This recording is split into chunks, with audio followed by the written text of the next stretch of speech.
Well, now that the FDA has approved emergency use of Pfizer's COVID vaccine for 5 to 11-year-olds, it's time for the CDC to weigh in. That group is meeting on Tuesday to make a decision on whether to recommend the use. But once this happens, what's that going to involve? Will parents vaccinate their children?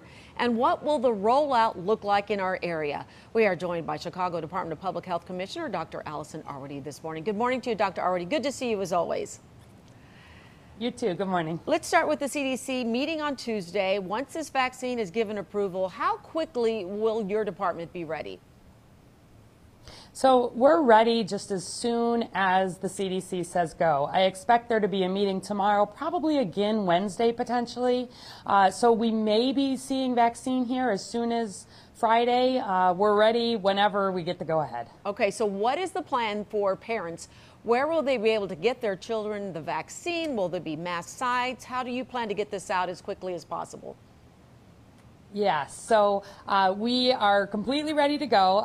chai.gov/COVIDVax is where you'll be able to go to find all the information. We'll be listing on there all of the pediatrician offices that will have it right from the get-go. We will also be listing the pharmacies, and pharmacies all over town are going to have vaccine for 5 to 11-year-olds.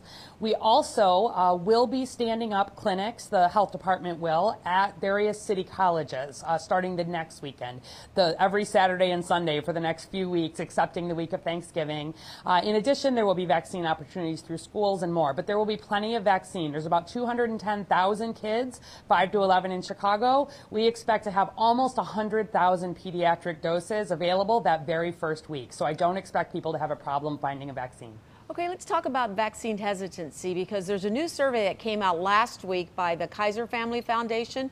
And it found that a majority of parents say they're not going to get their younger children vaccinated right away. And what was interesting about this is many of these parents are fully vaccinated themselves, but they aren't convinced it's the right choice for their child. So what do you want to say to them? So what I would say is that it is true that children are less likely to get seriously ill, hospitalized or die. That's obviously a really good thing. But we still do see children. You know, just this week I had a young child in my own family, not my close family, but my extended family, get COVID, you know, a week before the vaccine's available. He was pretty sick. Now we're worried a little bit about post-COVID syndrome.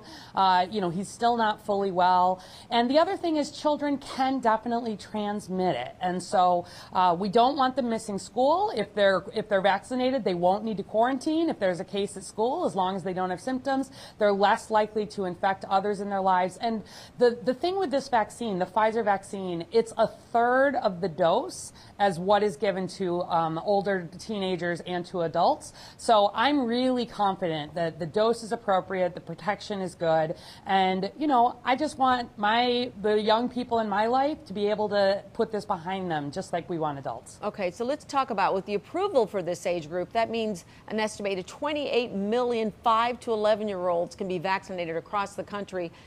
What kind of difference will this make for the pandemic? Will this definitely have an impact? Could it help to end it? So it could. Our largest group in Chicago of unvaccinated people are children, not surprisingly, because it's not been available to them. We do track people who both have had the vaccine, as well as at the city level, we see if people have had some antibodies, have recovered from COVID. Children make up by far the largest group that have neither seen COVID nor been vaccinated. So our ability to hopefully get that 750,000 or so Chicagoans who are in that category have absolutely no protection. Get that down by another 100,000, even 200,000, hopefully over the next month or two, will have a big impact.